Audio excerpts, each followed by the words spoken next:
நான் அருண்குமார், தலைமை ஒருங்கிணைப்பாளர், தமிழ்நாடு வியாபாரிகள் சங்க பேரவை.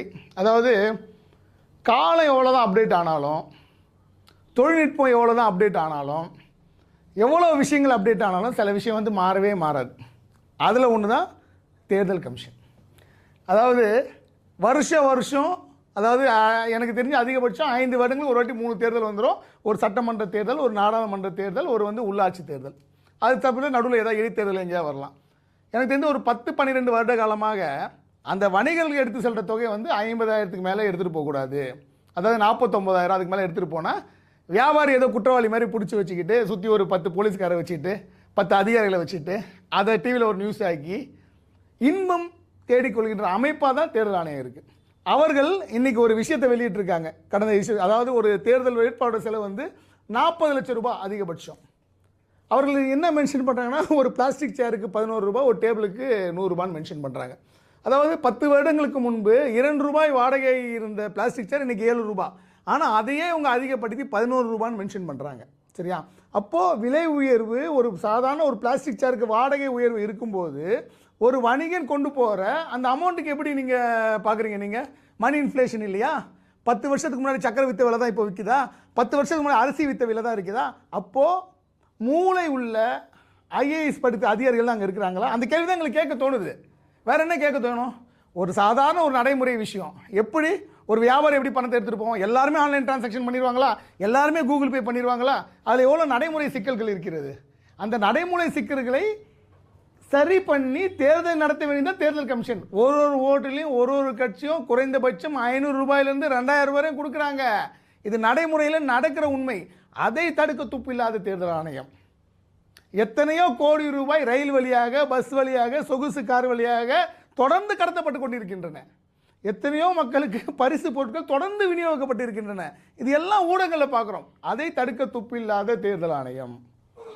ஆளுங்கட்சின்ற பவர், பணக்காரன்ற பவர், என்னை எதுவும் செய்ய முடியாது என்ற பவர், அந்த ஒரு பவரில் எத்தனையோ கோடி ரூபாயை தொடர்ந்து பதுக்கி வைத்துக்கொண்டு, தேர்தலுக்கு மது பாட்டில்களை இப்பயே வாங்கி பதுக்கி வைத்துக்கொண்டு, தேர்தலுக்கான பரிசு பொருட்களை இப்பயே வாங்கி பதுக்கி வைத்துக்கொண்டு, தேர்தல் ஆணையத்துக்கே சவால் விடுகின்ற அரசியல்வாதிகளை ஒன்றும் செய்ய முடியாத தேர்தல் ஆணையம் ஒரு சின்ன பொட்டி கடை வச்சுருக்கவன், ஒரு விவசாயி, ஒரு ஆட்டு வியாபாரி, குழந்தை ஃபீஸுக்கு பணம் எடுத்துகிட்டு போகிறவன், ஹாஸ்பிட்டலுக்கு பணம் எடுத்துகிட்டு போகிறவன், இப்படி அப்பாவி பொதுமக்கள்கிட்ட தான் தங்களோட வீரத்தை காட்டணுமா அப்படின்ற ஒரு கேள்வியை நாங்கள் எழுப்பினோம்.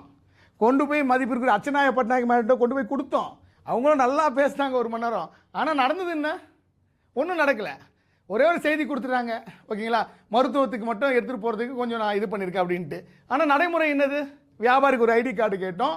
அப்போ நாங்கள் கொடுக்குற மனுலாம் மடித்து குப்பையில் போகிறீங்களா இல்லை பழைய கைலாங்கல்ல போகிறாங்களா எங்களுக்கு தெரியல. அப்போ எதுக்கு ஒரு அதிகாரி, ஒரு ஐஏஎஸ் படித்த அதிகாரியை ஒரு மிகப்பெரிய தேர்தல் நடத்துறதுக்கு எதற்கு ஆணையராக போடுறாங்கன்னா, இந்த மாதிரி கஷ்டங்களை, கடைமட்டத்தில் இருக்கிறோட கஷ்டங்களை கண்டுபிடித்து அதுக்கு தீர்வு காணதான் மிகப்பெரிய படித்த அதிகாரிகள் வேலைக்கு அமர்த்தப்படுகின்றன. அவங்க கீழே நிறைய அதிகாரிகள் இருக்காங்க. ஆனால் எந்த ஒரு அதிகாரி என்னைக்காவது வணிகன் படுற கஷ்டத்தை புரிஞ்சுக்கிறாங்களா? அவர்களே போன்றவர்களும் மாதம் 4-8 நாட்கள் விடுமுறையோட ஏடிஎம்மில் கார்டை போட்டால், இப்போ ஏடிஎம் கார்டு கூட இல்லை, இப்போ ஆட்டோமேட்டிக்காக அவங்க அக்கௌண்ட்டில் அவங்களோட சம்பளம் வந்துடுது. வியாபாரிகள் அப்படியா? காலை 4 மணிலேருந்து நைட்டு 11 மணி வரையும் மாதம் 31 நாள் வேலை செஞ்சால் தான் அவர்கள் குடும்பத்தை நடத்த வேண்டும். அதுதான் இன்றைக்கி நிலைமை. அப்போ ஒரு சின்ன கடைக்காரன் ஒரு 51 எடுத்துகிட்டு போயிட்டு அவனோ கொலை குற்றவாளி மாதிரி அவன் பணத்தை பிடிங்கி அரசு கருவூலத்தை சேர்த்து அதை திருப்பி வாங்குற சாதாரண விஷயமா? அப்போது இது போன்ற விஷயங்களை துக்ளக் தர்பார் போன்று தேர்தல் ஆணையம் செயல்படக்கூடாது. தேர்தல் நெருங்கி விட்டது, பணப்புழக்கம் அதிகமாகிவிட்டது, எல்லாரையும் பிடி, குற்றவாளியை பிடி. குற்றவாளி யாருன்னா வியாபாரி. அப்போது தயவு செய்து மறுபடியும் நான் ஒரு கோரிக்கை வைக்கிறேன். வியாபாரிகளை குற்றவாளிகள் போல பார்க்கக்கூடாது. அந்த வரம்பை வந்து 2 லட்சம் ரூபாய் உயர்த்தணும்னு சொல்லிட்டு ஒரு கோரிக்கை வச்சுருந்தோம். அதே அவங்க தலைமை தேர்தல், இந்திய தலைமை தேர்தல் அனுப்புகிறாங்க. என்ன ரிசல்ட்னு தெரியல. தேர்தல் வாக்குறுதிகள் போல அவர்கள் சொன்ன வாக்குறுதியும் காட்டிலே கரைந்து போக போகுதுதான் எனக்கு தெரியல.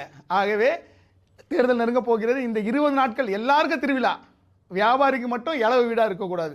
அதை தேர்தல் ஆணையம் பார்க்கணும். வாழ்க சுதேசி வணிகம், வளர்க சுதேசி வணிகம். தமிழர் வீரம், தமிழர் கலாச்சாரம், தமிழர் பண்பாடு, தமிழர் வணிகம் போற்றும் உலகத் தமிழர்களின் செய்திகளை உடனுக்குடன் வழங்கும் சுதேசி இணையதள தொலைக்காட்சி.